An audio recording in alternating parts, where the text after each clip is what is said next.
Assalamualaikum warahmatullahi wabarakatuh. Perkenalkan, nama saya Galuh Maulana Diansyah dengan NIM 1232010033. Di sini saya akan menjawab mengenai ujian akhir semester manajemen pengetahuan, yang dimana di sini disuruh membuat dokumentasi berupa video dan ada 5 soal dari setiap ada 5 pertanyaan untuk dijawab menggunakan dokumentasi video ini. Jadi di sini saya akan menjawab untuk soal yang pertama. Saya akan bacakan soalnya, kemudian baru menjawab pertanyaannya.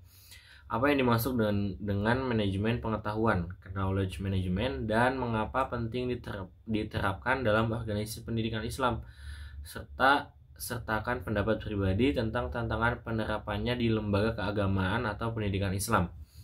Jadi untuk manajemen pengetahuan adalah sebuah disiplin ilmu yang berfokus pada pendekatan terstruktur untuk mengumpulkan, mengatur, menyimpan, berbagi, dan memanfaatkan pengetahuan dalam sebuah organisasi.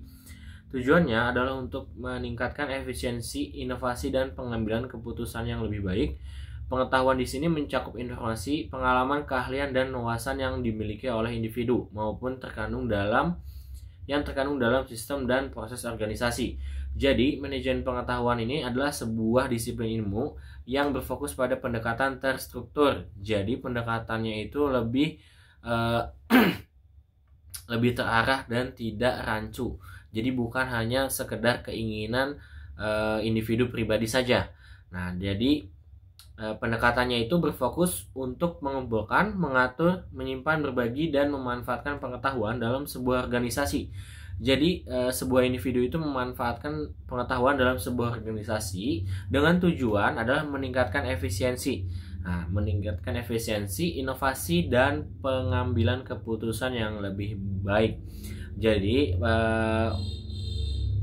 memanfaatkan pengetahuan dalam organisasi tersebut untuk meningkatkan efisiensi dan inovasi.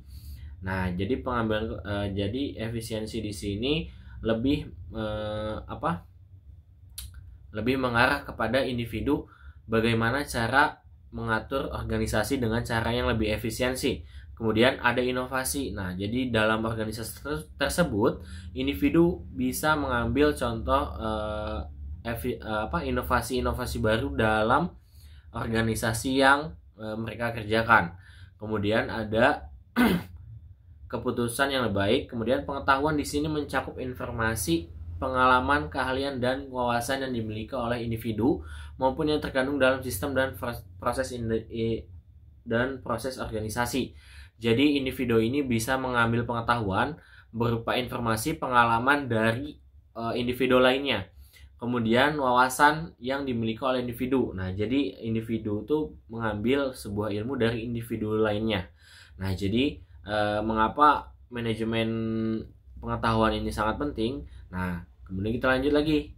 Ada komponen utama dari manajemen pengetahuan, meliputi akuisisi pengetahuan, mengidentifikasi dan menangkap pengetahuan dari berbagai sumber, baik internal, misalnya pengalaman karyawan, laporan proyek, maupun eksternal, misalnya riset atau tren industri. Nah, jadi akuisisi pengetahuan ini mengidentifikasi dan menangkap pengetahuan dari berbagai sumber. Nah, jadi mengambil dari berbagai sumbernya itu bisa melalui pengalaman karyawannya atau laporan proyeknya.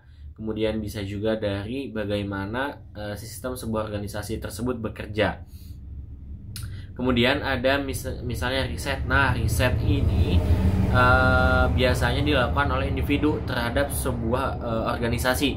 Jadi bagaimana caranya si individu itu mengerti tahapan dan pendekatan bagaimana perusahaan tersebut itu melakukan sebuah pendekatan terhadap karyawannya, misalnya bagaimana caranya si organisasi tersebut tetap berjalan walaupun dalam organisasi tersebut misalkan banyak masalah. Nah, bagaimana cara pengambilan keputusan yang baik dan bagaimana efisiensi, inovasi, dan pengambilan keputusannya itu dijadikan satu gitu. Jadi tidak terburu-buru dan tidak juga bertele-tele seperti itu. Kemudian ada organisasi pengetahuan, mengklasifikasikan, mengindeks, dan menata pengetahuan agar mudah diakses dan dicari. Jadi dimudahkan diklasifikasikan itu dipisah gitu. Bagaimana dipisah sesuai dengan urutan dan mengindeks. Kemudian ditata dan menata pengetahuan agar mudah diakses dan dicari. Jadi bagaimana caranya sebuah organisasi itu menata dan mengindeks, mengklasifikasikan, mengkelompokkan bagaimana sebuah pengetahuan itu agar mudah diakses oleh orang selanjutnya. Nah, kemudian ada penyimpanan pengetahuan. Menyimpan pengetahuan dalam bentuk yang terstruktur seperti basis data, repositori dokumen, atau wiki. Nah, kemudian ada penyebaran pengetahuan, memfasilitasi berbagai pengetahuan antar individu dan tim dalam organisasi melalui berbagai saluran komunikasi. Nah, jadi penyimpanan pengetahuan, jadi menyimpan dalam bentuk terstruktur. Nah, ada data disimpan di basis datanya. Kalau pemanfaatan pengetahuan itu untuk memecahkan masalah, membuat keputusan, dan menciptakan inovasi baru. Jadi tidak hanya terpaku pada inovasi lama, tapi harus membuat inovasi yang lebih baik dan lebih terkemuka gitu. Kemudian mengapa manajemen pengetahuan itu penting diterapkan dalam organisasi pendidikan Islam? Nah, penerapan manajemen pengetahuan sangat vital dalam organisasi pendidikan Islam karena beberapa alasan mendasar. Pelestarian dan pengembangan ilmu agama ya. Jadi ada organisasi pendidikan Islam memiliki kekayaan ilmu agama yang luar biasa, mulai dari tafsir, hadis, fikih, dan yang lainnya hingga sejarah peradaban Islam. Manajemen pengetahuan juga membantu melestarikan, mendokumentasikan, dan mengembangkan ilmu-ilmu ini agar tidak hilang di telan zaman atau hanya terpusat pada individu tertentu. Jadi manajemen pengetahuan ini tidak hanya berfokus pada ilmu umum saja, tapi juga berfokus pada ilmu agama. Nah, jadi seperti itu ya. Kemudian ada peningkatan kualitas pengajaran dan pembelajaran. Dengan adanya sistem manajemen pengetahuan, guru ataupun dosen dapat mengakses materi ajar, penelitian terbaru, studi kasus, dan pengalaman terbaik dari rekan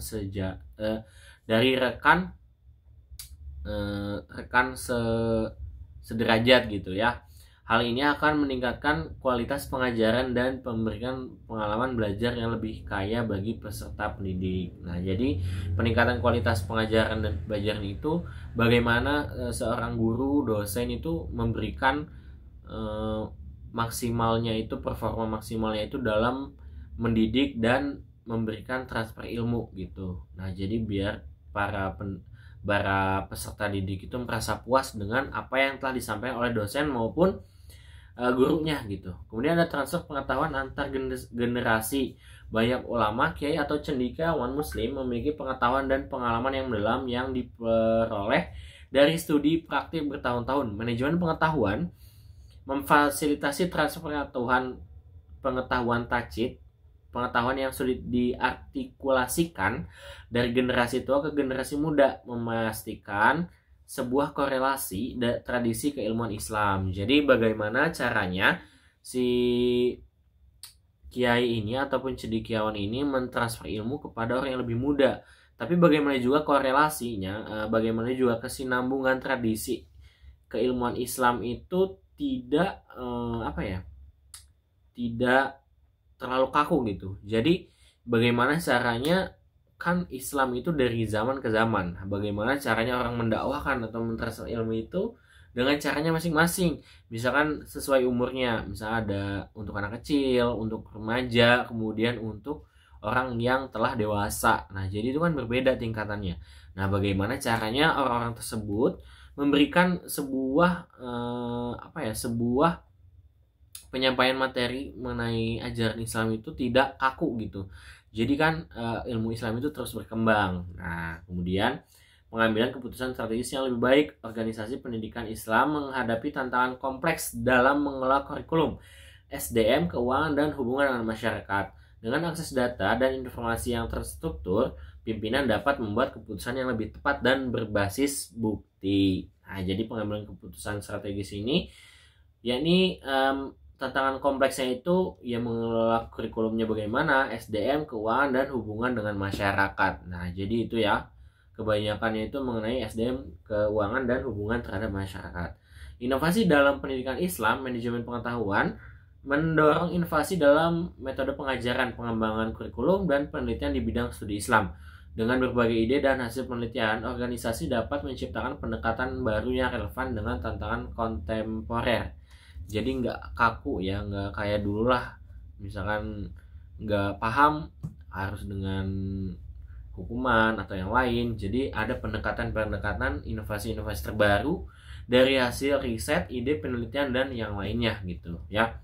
Kemudian ada peningkatan reputasi dan akuntabilitas. Dengan sistem manajemen pengetahuan yang baik, organisasi dapat secara transparan mendokumentasikan proses hasil belajar dan kontribusi mereka. Hal ini dapat meningkatkan reputasi dan akuntabilitas di mata masyarakat dan pemangku kepentingan. Nah, jadi sistem manajemen pengetahuan yang baik ya. Jadi organisasi itu harus transparan ya dalam mendokumentasikan proses hasil belajar dan kontribusi mereka.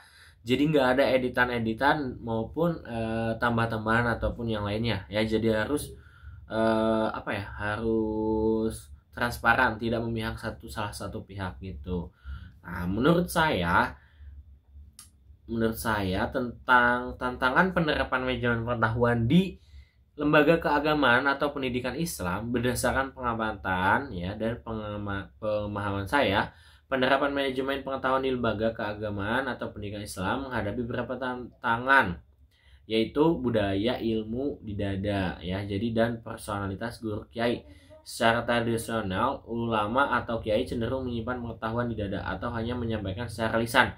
Ada kekhawatiran bahwa dokumentasi atau mensistematisasi pengetahuan dapat mengurangi keberkahan atau esensi ilmu tersebut, yaitu otoritas dan karisma seorang guru seringkali sangat personal, sehingga mentransfer ilmu pengetahuannya menjadi tantangan. Jadi lebih ke bagaimana tuh tantangannya itu ya, kan banyak ya kiai maupun tokoh-tokoh besar di Indonesia itu lebih mentransfer ilmu itu lewat lisan gitu. Jadi lewat tulisannya itu jarang gitu. Nah, jadi hal tersebutlah yang membuat tantangan tersebut ada. Nah, kemudian ada keterbatasan sumber daya, finansial, dan teknologi. Banyak lembaga pendidikan Islam, terutama di daerah, memiliki keterbatasan dana untuk investasi teknologi dan pelatihan yang diperlukan untuk menerapkan sistem manajemen pengetahuan yang komprehensif. Infrastruktur teknologi yang belum memadai juga dapat menjadi hambatan. Jadi banyaknya yang di luar kota ya, maksudnya itu di daerah desa maupun terpencil itu kebanyakan keterbatasan sumber daya. Jadi kurangnya investor dari luar itu menyebabkan dalam tanda kutip itu kurangnya pelatihan dan menjadikannya orang-orang tersebut itu buta akan teknologi. Nah, jadi hal tersebut juga yang membuat sebuah tantangan, karena kita kan sudah ada di era teknologi ya. Nah, jadi kalaupun ada sekolah yang masih belum melek akan teknologi, nah itulah sebuah tantangannya terhadap manajemen pengetahuan. Nah, gitu ya. Kurangnya kesadaran dan pemahaman tentang pentingnya knowledge management. Pimpinan dan staf mungkin belum sepenuhnya memahami manfaat dan pentingnya manajemen pengetahuan ya. Mereka mungkin melihat sebagai beban administrasi tambahan daripada sebagai investasi jangka panjang yang membawa banyak manfaat. Jadi itu tadi, misalkan kan nggak perlu banget toh gitu, kita juga kan di kampung gitu. Kemudian nggak perlulah punya komputer gitu, lab komputer di sekolah. Nah, seperti itu ya. Jadi kurangnya kesadaran dan pemahaman tentang pentingnya knowledge management. Nah, seperti itu contohnya. Kemudian kita lanjut ya ke nomor 2 ya. Kemudian ini kita lanjut dulu ke, nah jadi ada juga yang terakhir nih. Kemudian ada keragaman mazhab dan pendekatan fikih. Nah, jadi kan di Islam itu banyak mazhab dan fikihnya. Jadi misalkan kita tuh banyak pendekatannya itu bagaimana gitu. Tidak asal kita semena-mena kita menggunakan apa yang kita percayai, karena kan di setiap daerah, di setiap tempat itu kan berbeda ya. Bagaimana sistem si mazhab ataupun fikihnya yang mereka percayai gitu. Nah, jadi itulah salah satu tantangannya juga. Kemudian kita lanjut ke nomor 2. Nomor 2 itu jelaskan perbedaan antara tacit knowledge dan explicit knowledge. Berikan contoh nyata dari dunia pesantren, masjid atau organisasi keislaman ya. Saya akan menjawabnya. Dalam ranah manajemen pengetahuan, ada dua jenis pengetahuan fundamental yang saling melengkapi dan memiliki karakteristik yang sangat berbeda. Tacit knowledge, pengetahuan yang tak terucapkan, dan explicit knowledge, pengetahuan terucapkan atau terdokumentasi. Memahami perbedaan keduanya sangat penting untuk mengelola dan memanfaatkan pengetahuan secara efektif dalam sebuah organisasi. Tacit knowledge ya adalah pengetahuan yang personal, kontekstual, dan sulit untuk diartikulasikan atau diformalkan. Ini adalah jenis pengetahuan yang diperoleh melalui pengalaman, intuisi, praktik, dan pembelajaran langsung. Seringkali individu yang memiliki tacit knowledge bahkan tidak sepenuhnya menyadari bahwa mereka memilikinya atau bagaimana cara mereka melakukannya. Pengetahuan ini tertanam dalam pikiran, tindakan, dan rutinitas sehari-hari. Nah, jadi tacit knowledge itu lebih ke personal ya, bagaimana personal individu itu memiliki sebuah pengetahuan tapi tidak bisa ditulis, kemudian tidak bisa juga dijelaskan, tapi mereka itu biasa gitu melakukan hal tersebut dan udah ya tidak menyadari hal tersebut gitu. Nah, kemudian ini juga sulit ya untuk diartikulasikan, tidak mudah dijelaskan, dituliskan, atau dikomunikasikan secara verbal. Jadi mereka tuh melakukannya sesuai naluri mereka saja. Personal dan subjektif, sangat terkait dengan pengalaman, nilai-nilai keyakinan, dan perspektif individu. Nah, jadi misalkan si A bisa membuat sebuah tenda. Nah, si B nggak bisa. Kenapa si A bisa? Karena dulu sering ke hutan ataupun sering kemah di gunung misalkan. Nah, seperti itu contohnya. Nah, kalaupun orang bertanya ke dia bagaimana cara membuat tenda, nggak semua orang itu bisa menjelaskan, tapi dia bisa membuat hal tersebut gitu. Jadi tendanya itu nggak harus tenda yang kerucut gitu, nggak, tapi mungkin banyak modelnya gitu. Nah, dia itu bisa membangun semua modelnya tersebut. Nah, contohnya seperti itu. Nah, kalaupun dia bisa menjelaskan, itu tuh nggak bisa dijelaskan karena itu udah nalurinya mereka gitu. Nah, kemudian kan ini dijelaskan berbasis pengalaman, dikembangkan melalui praktik, percobaan, dan kesalahan. Nah, jadi si A ini nggak setiap dulunya itu nggak selalu berhasil gitu. Nah, kemudian dia praktik lah, kemudian mencoba dan kesalahan. Pasti ada kesalahan, di setiap pelajaran itu pasti ada kesalahan. Intuisi dan wawasan seringkali muncul sebagai rasa atau naluri tentang cara melakukan sesuatu. Nah, jadi sudah ada nalurinya. Kemudian tertanam dalam tindakan, terwujud dalam keterampilan, keahlian, dan cara seorang bertindak. Jadi, bagaimana caranya seseorang itu dapat menyelesaikan masalah, itu kita bisa lihat dari wawasannya, kemudian dari wawasan, kemudian ada pengalaman. Jadi bagaimana pengalaman dan wawasannya itu bisa kita lihat dari bagaimana cara dia menyelesaikan sebuah masalah ya. Kemudian ada sulit transfer formal ya, membutuhkan interaksi langsung, observasi, magang, atau mentorship untuk ditransfer. Jadi nggak bisa diceritakan saja, tapi kita juga harus untuk turun tangan untuk ikut dengan dengan observasi. Observasi itu dengan cara kita mengamati, kemudian kita juga praktek langsung gitu, bagaimana cara orang tersebut membuat hal tersebut gitu.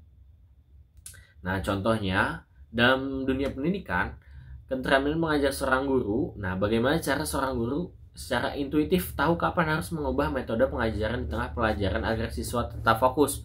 Nah, itu juga salah satu sebuah naluri bagaimana si guru itu bisa mengubah alur misalkan dari pelajaran yang awalnya suntuk menjadi seru gitu. Kemudian, nah seperti itu juga ya. Kemudian kemampuan seorang kepala sekolah dalam mencegah konflik antar staf, pengalaman bertahun-tahun dalam berinteraksi dengan berbagai karakter dan situasi. Nah, jadi misalkan di salah satu stafnya itu ada yang sedang tidak baik-baik saja, maka hal tersebutlah yang menjadikannya untuk pemecahan masalahnya. Kemudian wawasan seorang konselor bimbingan dan konseling terhadap cara mendekati siswa yang bermasalah, pemahaman yang mendalam tentang psikologi remaja yang tidak selalu bisa dijelaskan dalam teori buku. Nah, kemudian kita lanjut lagi. Nah, kemudian ada explicit knowledge ya. Explicit knowledge adalah pengetahuan yang dapat diartikulasikan.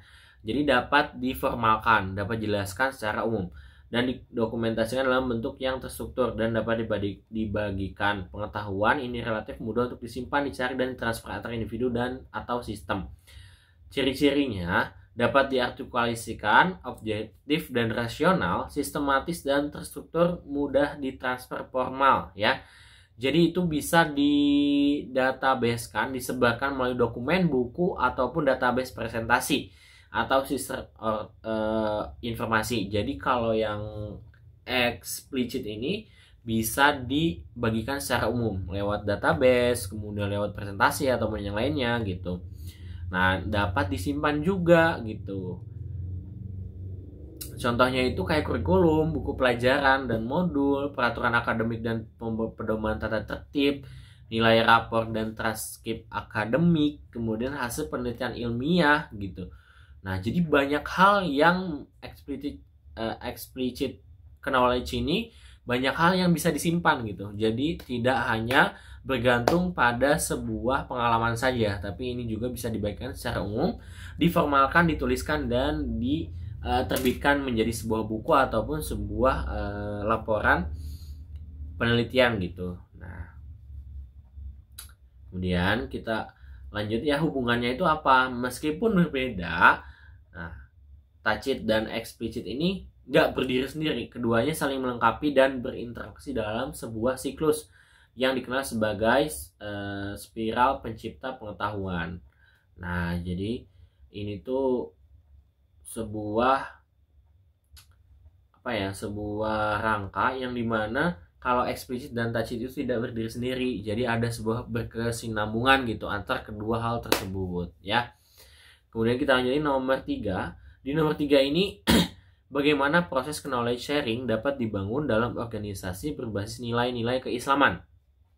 Nah, jadi bagaimana ya ini prosesnya itu dalam organisasi berbasis nilai-nilai keislaman dapat dibangun dengan mengintegrasikan prinsip-prinsip Islam yang mendorong kolaborasi, keikhlasan, amanah, dan pencarian ilmu.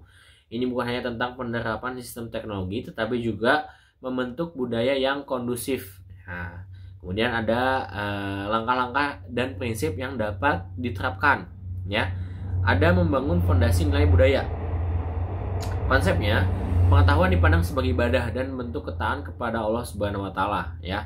Jadi kita tuh belajar itu hanya untuk ketaatan dan sebuah ibadah kepada Allah agar menjadi sebuah pahala gitu. Kemudian ada implementasi. Implementasinya apa? Sosialisasikan bahwa berbagi ilmu adalah bagian dari ajaran Islam yang mulia. Tekankan bahwa ilmu yang dibagikan menjadi amal jariah. Nah, jadi seperti yang pepatah Arab mungkin ya, nggak tahu pepatah Arab nggak tahu hadis ini, al ilmu bila amal kasyajaratin bila kasyajaratin bila, nah itulah pokoknya saya lupa ya. Nah, jadi ilmu tanpa amal itu adalah sebuah pohon tanpa buah. Nah, jadi seperti itu.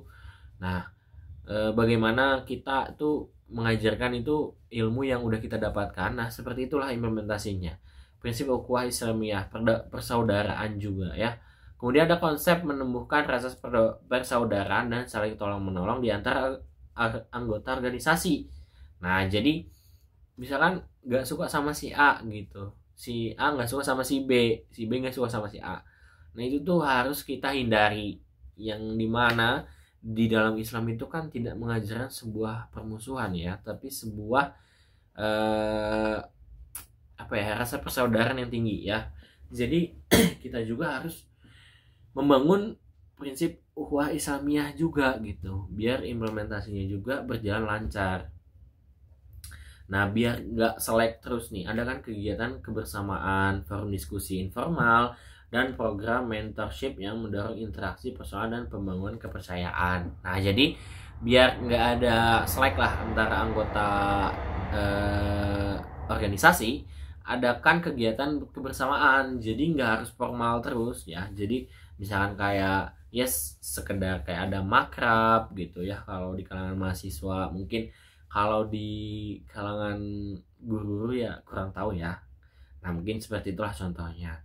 Amanah dan tanggung jawab ilmiah. Nah, konsep pengetahuan adalah amanah yang harus dijaga, dikembangkan dan disampaikan kepada yang berhak. Ada tanggung jawab untuk tidak menyembunyikan ilmu. Jadi kita tidak boleh pelit ilmu gitu.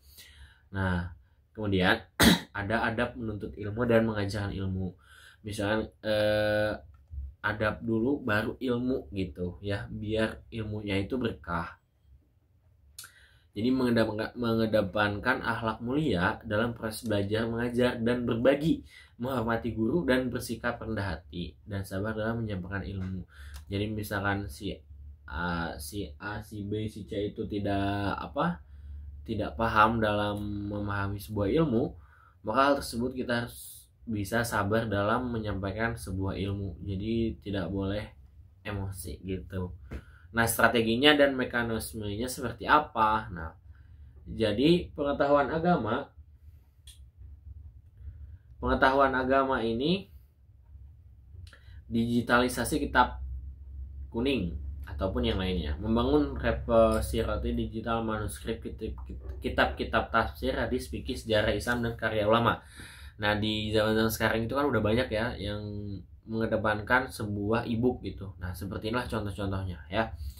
Kemudian ada basis data fatwa dan kajian, mengumpulkan dan mengorganisir fatwa, hasil bahsul masail, kajian tematik dan riset keagamaan dalam basis data yang mudah dicari. Nah, jadi kajian itu sekarang lebih banyak yang membahas kitab, membahas fatwa ulama dan yang lainnya. Itu kita bisa searching di YouTube aja. Bisa di searching misalkan suka sama Syekh Anu, bisa kita searching lah untuk bagaimana cara belajar yang inovatif gitu. Kemudian ada modul pembelajaran Islami ya, mendokumentasikan kurikulum, silabus, materi ajar dan metode pengajaran yang inovatif ya. Nah, kemudian SOP-nya itu ada berbasis syariah. Nah, jadi mendokumentasikan prosedur operasional standar untuk pengelolaan keuangan syariah, manajemen wakaf dan yang lainnya. Ada laporan proyek dan best practice, menghasilkan laporan proyek dakwah, pendidikan atau sosial yang telah berhasil beserta pelajaran yang dipetik. Nah, kemudian ada mendorong eksternalisasi pengetahuan, wawancara ahli, kemudian melakukan wawancara terstruktur dengan ulama, kiai atau praktisi senior untuk menangkap pengalaman dan wawasan mereka gitu. Nah, jadi kita mengambil ilmu dari mana saja ya. Nah, kemudian ada peran kepemimpinan dan teknologi. Nah, dukungan kepemimpinan, jadi pimpinan harus menjadi teladan dalam berbagi pengetahuan dan secara aktif mempromosikan budaya knowledge sharing. Jadi pimpinan juga harus mendukung tentang adanya poin-poin di atas tadi ya, yang berkaitan dengan Islam. Ada memberikan insentif dan bahan bagi individu atau tim yang aktif berbagi pengetahuan. Nah, misalkan kayak si guru A atau B atau C gitu. Nah, di antara 3 guru itu yang paling aktif berbagi ilmu keagamaan itu misalnya guru B. Nah, jadi pimpinan itu harus memberikan sebuah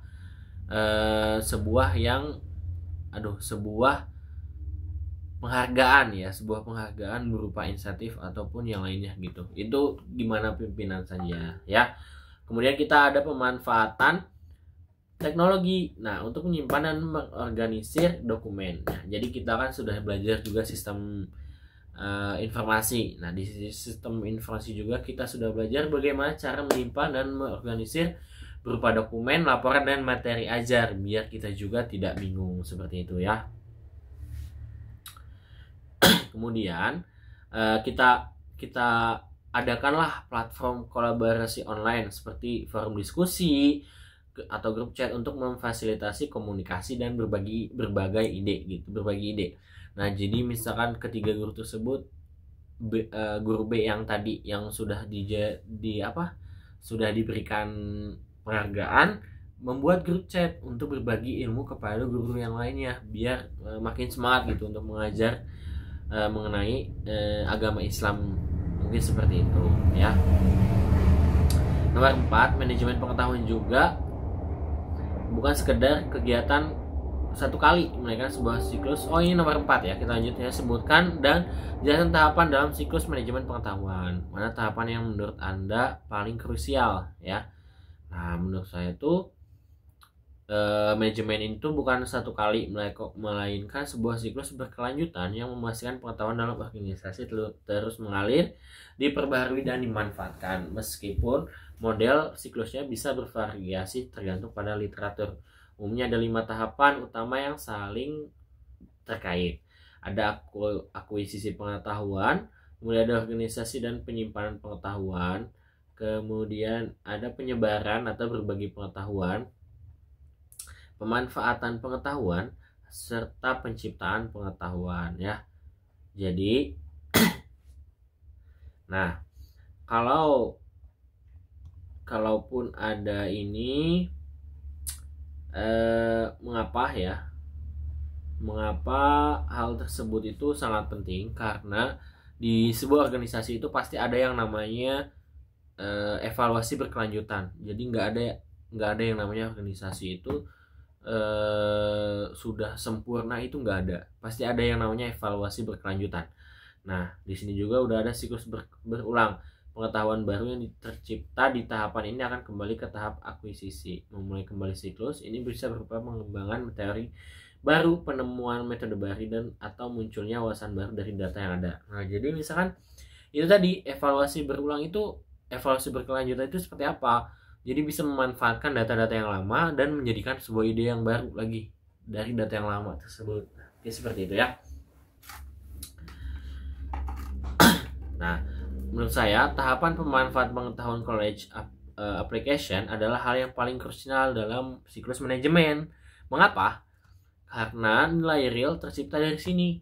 Semua tahapan sebelumnya, akuisisi, organisasi, berbagai adalah persiapan nilai.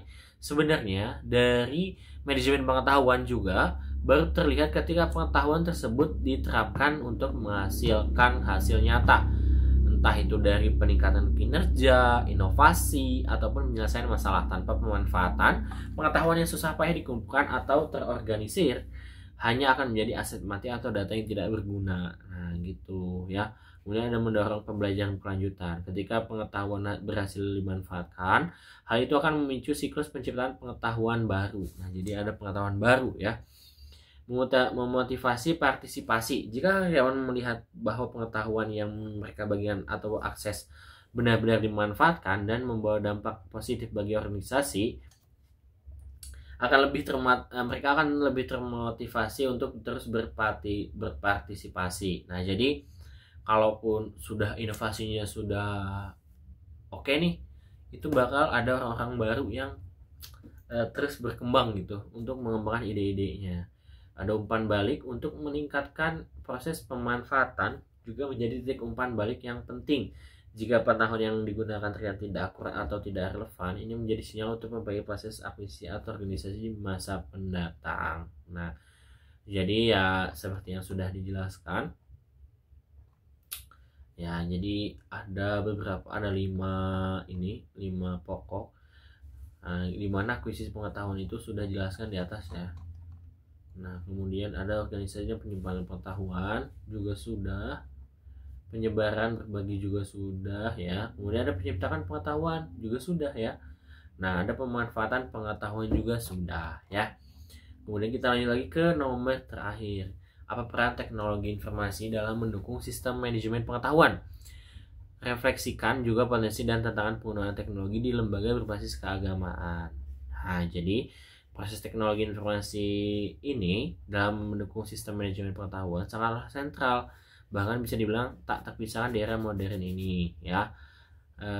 Informasi manajemen ini berfungsi sebagai tulang punggung yang memfasilitasi setiap tahapan siklus, mulai dari akuisisi hingga pemanfaatan pengetahuan. peran teknologi informasi dalam mendukung sistem manajemen pengetahuan juga adalah berikut. Nah, jadi peran kuncinya itu ada memfasilitasi akuisisi pengetahuan, sistem manajemen konten, dan portal intranet menyediakan platform untuk mengunggah, menyimpan, dan mengatur berbagai jenis dokumen, laporan, presentasi, dan media lain dari sumber internal. Nah, jadi sistem manajemen konten ini lebih ke ini ya, bagaimana kita bisa, kan banyak itu di web itu kayak PowerPoint misalnya dari UGM, dari UIN Sunan Kalijaga, UIN Solo, ya Wali Songo, kemudian UIN di berbagai daerah itu kita bisa searching.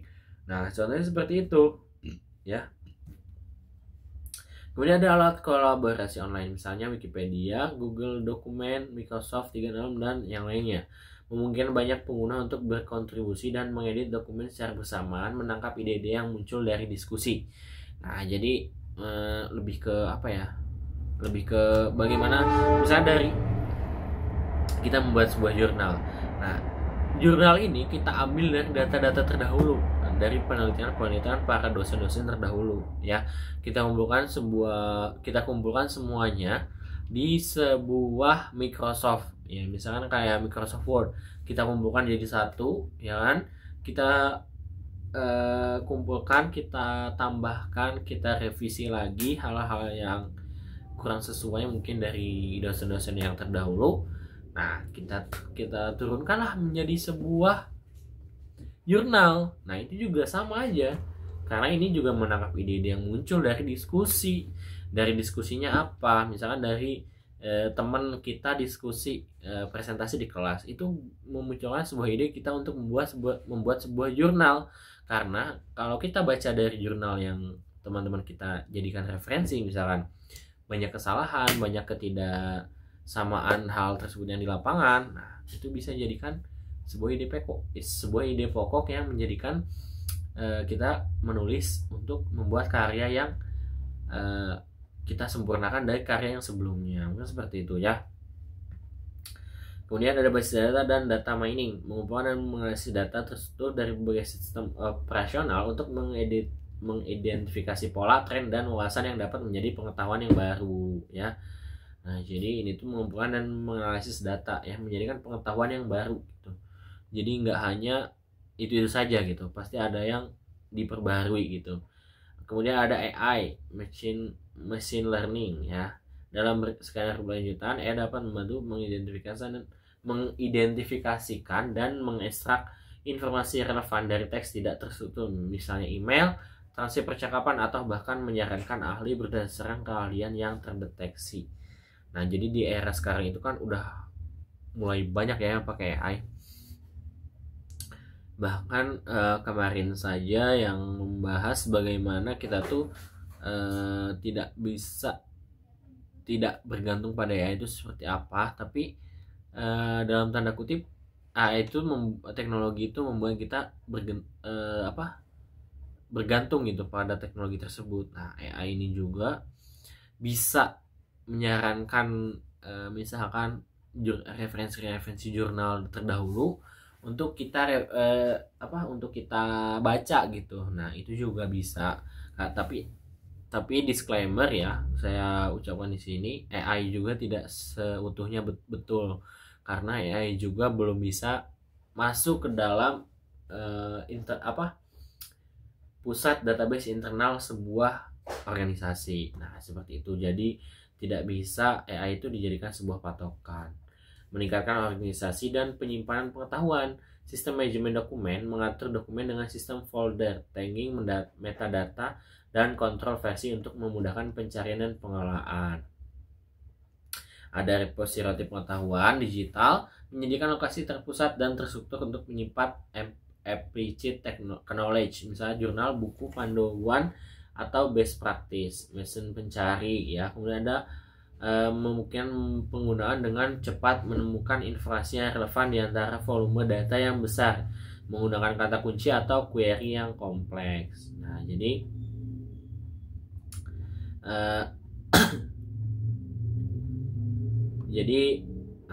jadi hal tersebutlah yang menjadikan apa sih tadi tuh, lupa saya, sebentar ya. Nah, jadi bagaimana si organisasi itu bisa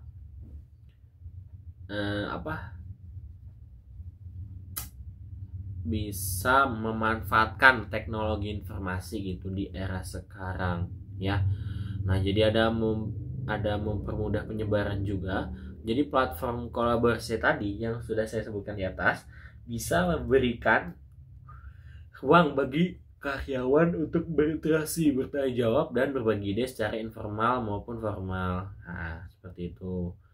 Kemudian ada juga mendukung penciptaan pengetahuan.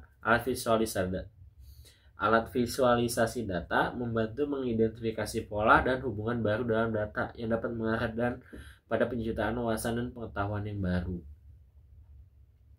Kemudian kita lanjut lagi ke potensi dan tantangan penggunaan teknologi informasi di lembaga berbasis keagamaan. Nah, lembaga berbasis keagamaan seperti pesantren, madrasah, organisasi dakwah ataupun pusat studi Islam memiliki potensi besar untuk memanfaatkan teknologi informasi dalam knowledge management. Ada aksesibilitas pengetahuan keagamaan global teknologi informasi dapat memberikan menjembatani kesenjangan geografis, memungkinkan santri, dosen, atau masyarakat umum mengakses ribuan kitab kuning digital, jurnal ilmiah keagamaan, rekaman ceramah ulama dari berbagai belahan dunia. Ini memperkaya wawasan dan memperluas cakrawala keilmuan. Jadi pada zaman sekarang itu kita mendengar dakwah itu tidak hanya di Indonesia saja, tapi banyak yang bisa dijadikan referensi. Misalkan dari Syekh dari Arab Saudi misalkan, kemudian dari Mesir, kemudian dari Yaman, itu kan bisa dijadikan sebuah referensi ilmu yang baru karena syekh-syekh tersebut membahas kitab-kitab yang ada di Indonesia juga, kitab-kitab keagamaan. Kemudian ada pelestarian manuskrip dan karya ulama klasik. Jadi pelestarian manuskrip ini kayak misalkan kita Sahih Bukhari, Sahih Muslim, itu kan harus kita lestarikan ya. Kemudian ada Bulughul Maram, kemudian ada karyanya Imam Nawawi itu apa lagi ya, saya lupa. Hadis Arba'in dan yang lainnya, itu contoh-contohnya ya. Itu harus kita lestarikan. Bagaimana manuskrip aslinya kita lestarikan, bagaimana kita menghafal, mempelajari hal tersebut yang sudah kita ketahui. Nah, mungkin seperti itu. Kemudian ada peningkatan kualitas pembelajaran dakwah. Nah, ada e-learning dan hybrid learning. Jadi nggak harus lewat tatap muka saja, tapi bisa juga lewat video, lewat Zoom ataupun lewat Google Meet, video YouTube juga bisa kita ambil ilmunya lewat hal tersebut. Ada aplikasi juga ya, ada aplikasinya itu misalkan kalau yang sering saya lihat itu yang lupa namanya, Muslim Pro gitu dan yang lainnya lah seperti itu ya, yang mengingatkan untuk sholat gitu. Kemudian ada kolaborasi ulama dan cendekiawan, memfasilitasi forum diskusi online, video conference, dan proyek penelitian bersama. Nah, jadi biar nggak terlalu kaku gitu, harusnya ada kolaborasi gitu antara ulama dan cendekiawan gitu. Seperti itu ya, membahas tentang ini proyek penelitian bersama antar ulama dari berbagai mazhab atau negara ya. Jadi bagaimana cara pertukaran ilmu itu terjadi di sana. Kemudian kita masuk tantangannya. Tantangannya itu seperti apa? Nah, tantangannya ada resistensi budaya dan tradisi lisan. Banyak lembaga keagamaan memiliki tradisi kuat dalam transmisi pengetahuan secara lisan, halaqah, sanad, talaki, dan kekhawatiran bahwa digitalisasi dapat mengurangi keberkahan atau esensi ilmu. Nah, ini terjadi di pesantren. Memang iya, saya akui, saya juga mengalami ya hal tersebut. Jadi kita tuh kalau melek teknologi sedikit itu agak kaku ya. Usaha-usaha di pesantren itu agak kaku gitu mengenai informasi gitu, karena banyak juga teman-teman saya yang kuliah di jurusan teknologi informasi ataupun jadi teknik gitu, itu hal yang bagi mereka itu mengurangi sebuah keberkahan ilmu yang mereka bagikan gitu. Nah jadi iya memang banyak yang kayak gini gitu. Jadi mereka itu takut gitu, khawatir bahwa digitalisasi dapat mengurangi keberkahan atau esensi ilmu. Nah jadi seperti itu. Nah jadi adapun ketakutan akan penyalahgunaan atau pemelintiran ajaran. Nah jadi takutnya itu mungkin ustadz itu takut kalau kita tuh agak sesat lah, mungkin seperti itu ya yang bisa kita pahami gitu. Keterbatasan sumber daya finansial dan SDM. Nah jadi kalau dana investasi awal untuk infrastruktur itu server, jaringan software, dan peliharaan juga sering kali mahal. Jadi memang nggak semua pesantren itu ataupun madrasah atau lain itu nggak semuanya mampu ya, dalam tanda kutip itu investornya itu kurang gitu. Dari segi dana memang dari servernya itu tuh mahal banget ya, apalagi software. Karena yang saya ketahui juga zaman saya SMA itu kan pesantren itu ada lab komputernya itu memang mahal. Itu juga minimal ada 3 orang untuk memelihara IT-nya gitu. Literasi digital yang rendah. Sebagian besar komunitas terutama di daerah terpencil atau kalangan senior mungkin memiliki literasi digital yang rendah, membuat adopsi sistem IT menjadi sulit. Betul ya. Jadi kebanyakan pesantren itu berpikir nggak penting lah gitu, digital itu nggak penting. Nah jadi hal tersebutlah yang menjadikan sebuah tantangan dalam pesantren gitu. Nah kemudian mungkin itu saja ya yang bisa saya paparkan materinya, yang bisa saya berikan. Ini juga banyak yang berdasarkan pengalaman saya pribadi sama saya pesantren. Mungkin saya cukupkan. Terima kasih untuk Bapak dosen. Terima kasih atas ilmunya yang semoga bermanfaat bagi saya untuk saya kedepannya. Mungkin saya cukupkan. Assalamualaikum warahmatullahi wabarakatuh.